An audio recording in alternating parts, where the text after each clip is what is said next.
السلام علیکم خواتین و حضرات۔ آج ہم مرزا غالب کی جو غزل لے کر اس محفل میں حاضر ہوئے ہیں اس کا پہلا شعر ہے: تو دوست کسی کا بھی ستمگر نہ ہوا تھا، اوروں پہ ہے وہ ظلم کہ مجھ پر نہ ہوا تھا۔ اس میں مشکل لفظ شاید آپ کے لیے ہو، وہ ہے ستمگر۔ ستمگر کہتے ہیں ستم کرنے والے کو، یعنی ظلم کرنے والوں کو، لیکن یہاں ان کی مراد اپنے محبوب سے ہی ہے۔ تو فرماتے ہیں کہ تو نے کسی سے بھی دوستی کا حق ادا نہیں کیا، اور جو ظلم مجھ پر ہوا نہ ہوا وہ دوسروں پر ہو گیا، یعنی جتنا ظلم تو مجھ پر کرتا ہے دوسروں پر بھی کرتا ہے۔ تو جو ظلم مجھ پر نہ کیے ان کا نشانہ دوسروں کو یعنی میرے رقیبوں کو بنایا۔ اس لیے ستم ہے کہ میں عاشق کو محبوب کا ظلم بھی دوسروں پر گوارا نہیں، کیونکہ ظلم و ستم بھی بہرحال تعلق کی ایک شکل ہے، جس کا اندازہ مرزا نے اور بھی اشعار میں کیا ہے۔ مثلا لاگ ہو اس کو تو ہم سمجھیں لگاؤ، یا پھر وہ شعر کا ایک مصرع ہے کہ قطع کیجئے نہ تعلق ہم سے۔ اور وہ کہتے ہیں کہ مجھ پر تو نے جو ظلم کیے وہ دوسروں پر نہیں ہوئے، یعنی تو نے ظلم تو سب پر کیے، اور تیری جو ستمگری ہے وہ تو یقینی ہے، لیکن مجھے تیرے ظلم کا نشانہ بننے میں دوسروں پر ایک فوقیت حاصل ہے، خصوصیت حاصل ہے، امتیاز حاصل ہے۔ اگلا شعر ہے کہ توفیق باندازہ ہمت ہے ازل سے، آنکھوں میں ہے وہ قطرہ کہ گوہر نہ ہوا تھا۔ توفیق تو آپ جانتے ہیں، کسی کو کسی چیز کا مل جانا، اور باندازہ ہمت یعنی ہمت کے مطابق، اور ازل کا یہاں پر مطلب لے لیجئے کہ شروع سے۔ گوہر کہتے ہیں موتی کو، یہ ہم آپ کو کئی مرتبہ بتلا بھی چکے ہیں۔ تو شعر کا اس کی اثر میں جو شرح خواجہ حالی مرحوم نے کی ہے وہی ہم دہرا رہے ہیں، آپ کی خدمت میں پیش کر رہے ہیں، اور ظاہر ہے کہ حالی جیسے استاد کی ہوئی شرح میں یقیناً کوئی نئی بات ہوگی۔ تو حالی فرماتے ہیں کہ بالکل نیا، اچھوتا اور باریک خیال ہے، اور نہایت صفائی اور عمدگی سے ادا کیا گیا ہے۔ دعویٰ یہ ہے کہ جس قدر ہمت عالی ہوتی ہے اسی طرح اللہ کی یا غیب کی جو تائید ہوتی ہے وہ حاصل ہوتی ہے، اور ثبوت یہ ہے کہ قطرہ اشک یعنی آنسو جسے آنکھوں میں جگہ ملی ہے، اگر اس کی ہمت جبکہ وہ دریا میں تھا موتی بننے پر رک جاتی، تو جیسا کہ ظاہر ہے یہ درجہ آنکھوں میں جگہ ملنے کو حاصل نہ ہوتا۔ تو ان کا کہنا یہ ہے کہ مثلا قطرہ دریا میں رہ کر اور پھر صدف میں جاتا ہے، اور پھر وہاں سے موتی بن جاتا ہے، اور پھر کبھی ہار میں جگہ پا کر حسینوں کے گلے تک پہنچتا ہے، کبھی کسی زیور میں لگ کر کانوں تک رسائی حاصل کرتا ہے، بادشاہوں کے تاج میں شامل ہو کر سر پر پہنچ جاتا ہے۔ تو وہ کہتے ہیں کہ جب اس نے ہمت نہیں کی تو بس نتیجہ یہ ہوا کہ اس نے آنسو بن کر آنکھ میں جگہ پائی، اور وہ کہتے ہیں کہ اس سے بلندتر رتبہ اور کوئی نہیں ہو سکتا۔ یعنی وہ بڑے بڑے گوہروں کو اور موتیوں کو اور ان ساری چیزوں کو کہتے ہیں کہ یہ آنسو جتنی قیمت کسی کی نہیں ہو سکتی۔ اگلا شعر دیکھیے کہ جب تک کہ نہ دیکھا تھا قد یار کا عالم، میں معتقد فتنہ محشر نہ ہوا تھا۔ اصل میں قد یار سے مراد یہ ہے کہ شعراء نے اکثر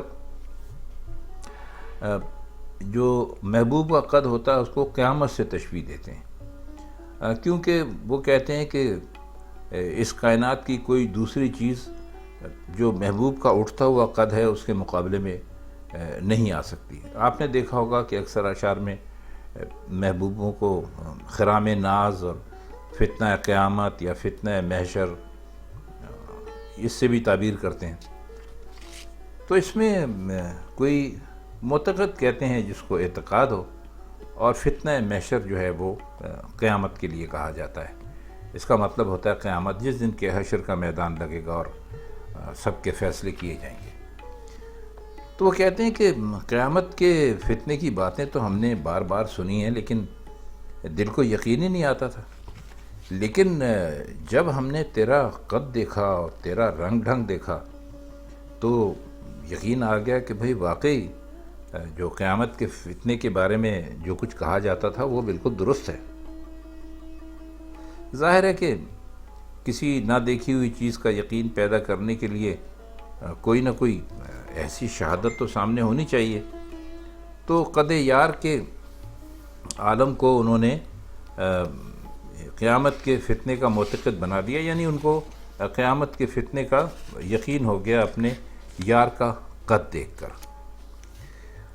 اگلا شعر دیکھیے کہ میں سادہ دل آزردگی یار سے خوش ہوں، یعنی سبق شوق مقرر نہ ہوا تھا۔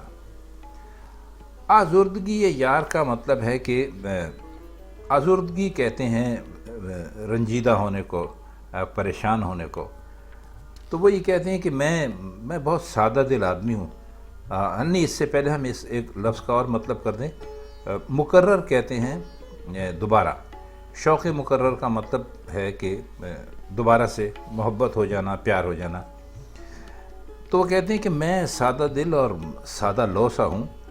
یہی وجہ ہے کہ جب میرا محبوب رنجیدہ ہو جائے، اداس ہو جائے تو مجھے خوشی ہوتی ہے، کیونکہ اس طرح جو عشق کے معاملات ہیں ان کا سبق دہرانے کا موقع مل جاتا ہے۔